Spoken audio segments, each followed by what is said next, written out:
ठीक है।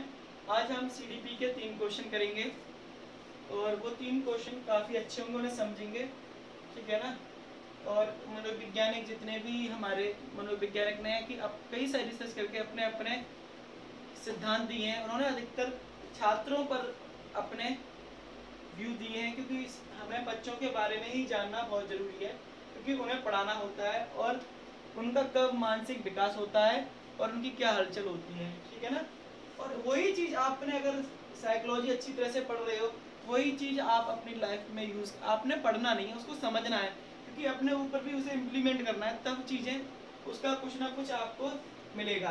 तो हम पहला क्वेश्चन देखते हैं। सामाजिक आर्थिक मुद्दों से जूझ रहे, सामाजिक और आर्थिक मुद्दों से जूझ रहे उन बच्चों को जिनकी प्रतिभा प्रभावित हो सकती है, वो सहायता करता है।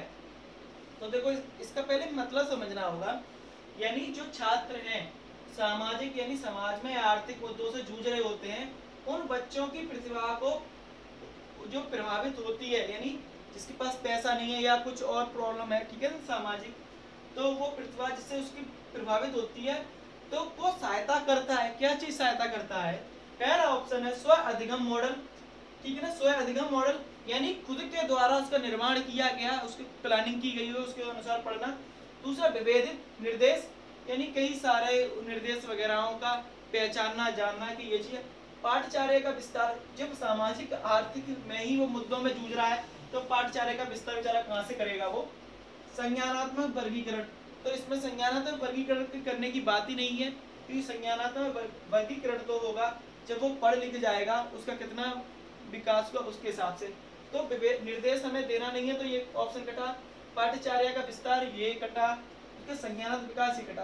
यानी स्व अधिगम मॉडल, यानी बालक को खुद, कई मनोवैज्ञानिक ने बताया है कि हर बच्चा अपने आप में खासियत रखता है, ठीक है ना। उसे खुद जानना होगा कि मेरी क्या खासियत है, या मैं किस तरह से पढ़ सकता हूँ जिससे सामाजिक आर्थिक मुद्दे मुझे क्या नहीं कर पाए, विचलित ना कर पाए, ठीक है ना। अगर सामाजिक आर्थिक मुद्दे में ही वो उलझा रहेगा तो वो पढ़ तो पाएगा ही नहीं और अपना विकास नहीं कर पाएगा, तो पीछे रह जाएगा। तो उन्होंने कहा कि स्व अधिगम मॉडल, वो अपने अनुसार अपना पढ़ने का तरीका अपनाता है और वो अपनी बाधा को खत्म कर लेता है। तो इसका आंसर हुआ स्व अधिगम मॉडल। दूसरा है रचनात्मक उत्तरों के लिए चाहिए। रचनात्मक यानी वो अपने अनुसार क्वेश्चनों को लिख सके, ठीक है ना, अपने व्यू दे सके, ठीक है ना। और जैसे कि मुक्त उत्तरी प्रश्न, ठीक है, मुक्त उत्तरी प्रश्न होते हैं कि हमने आपको छूट दे दी कि चलो आप दिवाली पर अपनी 100 लाइन लिखो, तो हर बच्चा अपनी 100 लाइनें अलग अलग लिखेगा, जो उसकी रचना के अनुसार आएगा। उसने दिवाली पे क्या किया, दिवाली क्यों मनाई जाती है, उस दिन कौन कौन सी मिठाई खाई जाती है, कौन से पटाखे फोड़े जाते हैं, ठीक है ना। हर बालक, अगर 100 बालक होंगे तो 100 बालक अलग अलग तरह के पटाखे फोड़ेंगे, अलग अलग तरह की मिठाई खाएंगे, अलग अलग व्यू होंगे सारे के, ठीक है ना। तो मुक्त उत्तरी प्रश्न, ठीक है। तथ्य परक प्रश्न यानी तथ्य का कोई है ही नहीं, तथ्य हमेशा निगेटिव है, इसे काट देना चाहिए।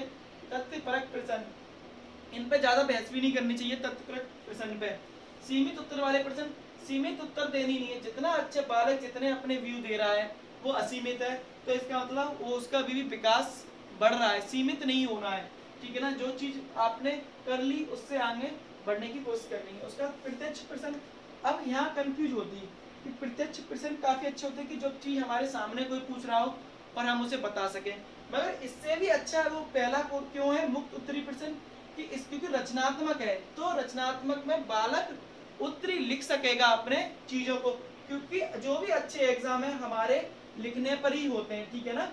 और कंप्रेहेंशन भी जरूर आते हैं, ठीक, क्योंकि उससे जाना जाता है कि इनका मानसिक विकास कितना हुआ है, क्योंकि कंप्रेहेंशन से ही चीजें पता चलती हैं कि ये कितने आंसर सही दे पा रहे हैं 15 में से। तो हर टीचिंग एग्जाम में भी हमारे जो टेट सीटेट होते हैं और एक दो टीचिंग एग्जाम में भी डाल देते, जैसे यूपी में डाल देते हैं कंप्रेहेंशन कभी कभार, ठीक है, रिक्रूटमेंट में, तो उससे मानसिक विकास देखते हैं, रचनात्मक ये विकास कितना हुआ है ये देखते हैं। तो इसका आंसर होगा मुक्त उत्तरी प्रश्न। ये भी क्वेश्चन आपको समझ में आ गया होगा। तीसरा क्वेश्चन, अधिकांश बालक अपनी मातृभाषा सीख लेते हैं। तो ये अधिकतर सबको ही पता होगा कि अगर आपने बालकों के बारे में थोड़ा भी ज्यादा पढ़ा है, ठीक है, पूरा चैप्टर है हमारा एक बालक के ऊपर 90 पेजों का है, पूरा उसका स्टार्टिंग गर्भ अवस्था से पूरा जब तक वो मैच्योर हो जाता है तब तक का उसके एक एक लाइन दी गई है। तो अधिकांश जो बालक होते हैं ना, अधिकांश यानी सबसे ज्यादा बालक, तो 1 वर्ष की आयु में, 1 वर्ष की आयु में बच्चा बोलना भी नहीं सीखता, तो ये कटेगा, ठीक है ना। आप अपने घर में किसी बेबी को, किसी बच्चे को ले लो, 4 वर्ष की आयु में भी मातृभाषा नहीं बोल पाता, बच्चा तुतलाता है, ठीक है, इतना नहीं जानता है। उसके बाद 2 वर्ष की आयु में, 1 या 2 वर्ष बाद, एक ही है, पास ही नजदीक है, तो कहाँ सीख जाएगा। जब वो बच्चा 6 वर्ष की आयु में आता है तो अधिकांश बच्चे जो अपनी मातृभाषा सीख जाते हैं। अगर वो यूपी से है और वो 6 वर्ष का होगा तो यूपी की भाषा बोलना सीख जाएगा। अरे वो हरियाणा से है तो जो जैसे ही कुछ सीख जाते हैं 5 या 4 में भी, मगर वो अपवाद होते हैं कि जो अधिकतर ये जो निष्कर्ष निकाले गए मनोवैज्ञानिक एक्सपेरिमेंट करके या प्रयोगशाला में निकाले गए बच्चों पे करके, तो वो 6 वर्ष का आया है अधिकतर। अधिकांश 6 वर्ष की आयु में बच्चा सीख जाता है अपनी मातृभाषा। जैसे कि हरियाणा, तो हरियाणवी सीख जाएगा बच्चा अपने आप ही, ठीक है ना।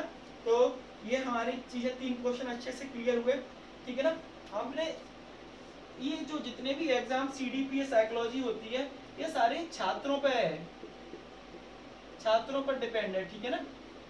इसमें छात्रों के फेवर में भी बोलना है, छात्रों के फेवर में ही सोचना है, ठीक है ना। कभी भी बच्चे को डांटना नहीं है, उसे हमेशा स्वतंत्रता। ये एनसीएफ 2005 आप पढ़ लेंगे थोड़ा बहुत, जितना भी, वैसे तो मैं पढ़ाई दूंगा, उसमें ये सारी चीजें लिखी हुई हैं कि बच्चे को कभी डांटना नहीं है, उसे आज़ाद रहने देना है, ठीक है ना। जितना पढ़ता है उसे पढ़ने दें, ठीक है ना। उसे अपने आप ही मॉड्यूल तैयार करने दें, उसे कैसे पढ़ना है, कि आपको फोर्स नहीं करना है कि ये मैथ ही मैथ पढ़ना है, ठीक है ना, हिंदी हिंदी पढ़नी है, ठीक है ना, इंग्लिश इंग्लिश पढ़नी है। वो जैसे पढ़ना चाह रहा है तो उसे वो पढ़ने दें, उसके बाद वो अपने आप सीखता जाएगा जैसे जैसे उसका मानसिक विकास होता जाएगा। तो आपको ये 3 प्रश्न कैसे लगे जरूर बताएं। तो फिर मैं इसे समाप्त करता हूँ इस वीडियो को। तो धन्यवाद।